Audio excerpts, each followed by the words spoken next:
नमस्कार. काँग्रेसचा आणि नैतिकतेचा दूर दूरपर्यंत संबंध आहे का? तर याच विषयावरती आजचा व्हिडिओ. 2024 लोकसभा निवडणुकीत भाजप प्रणित आघाडीला यश निश्चित मिळालं. ही निवडणूक पूर्व आघाडी होती आणि या आघाडीस 294 जागांवर यश मिळाले हे स्पष्ट आहे. पण या यशामुळे काँग्रेसला अपचन झाले असे निश्चित दिसून येते. काँग्रेस म्हणते की भाजपला स्वतःला फक्त 240 जागा मिळाल्या आणि म्हणजे हा मोदीजींचा नैतिक पराभव आहे आणि म्हणून मोदीजींनी पराभव स्वीकारून बाजूला व्हावं. काँग्रेसचा तर्क पण अजब आहे. तसा तर्क आणि काँग्रेस यांचा फार काही संबंध नाही.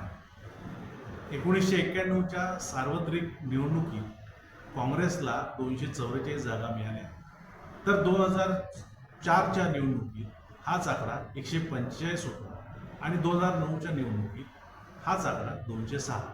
म्हणजेच 2004 आणि 2009 या तिन्ही निवडणुकीत काँग्रेस 272च्या मॅजिक फिगरपासून बरीच लांब होती. तरीही काँग्रेसने सरकार स्थापन केले. कुठे गेला त्यांचा नैतिकपणा? काँग्रेसला हा प्रश्न विचारावासा वाटतो की एवढी कमी संख्या असताना सरकार स्थापनेवर कसा दावा केला? तेव्हा नैतिक अधिकार होता? बरं, अजून एक आकडेवारी पाहू. 2004च्या लोकसभा निवडणुकीत काँग्रेस प्रणित आघाडी म्हणजे UPA यांना फक्त 218 जागा जिंकता आल्या आणि 2009च्या निवडणुकीत याच UPAला 262 जागा जिंकता आल्या. म्हणजेच 2004 आणि 2009 या दोन्ही निवडणुकांमध्ये 272चा मॅजिक फिगरचा आकडा काँग्रेस आणि UPAला गाठता आला नव्हता. तरीही त्यांनी सरकार स्थापन केलेच. कुठे गेली नैतिकता?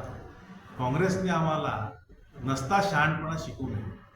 नरेंद्र मोदीजी हे तिन्ही वेळा लोकसभेची निवडणूक जिंकून पंतप्रधान झाले आहेत हे काँग्रेसने विसरू नये.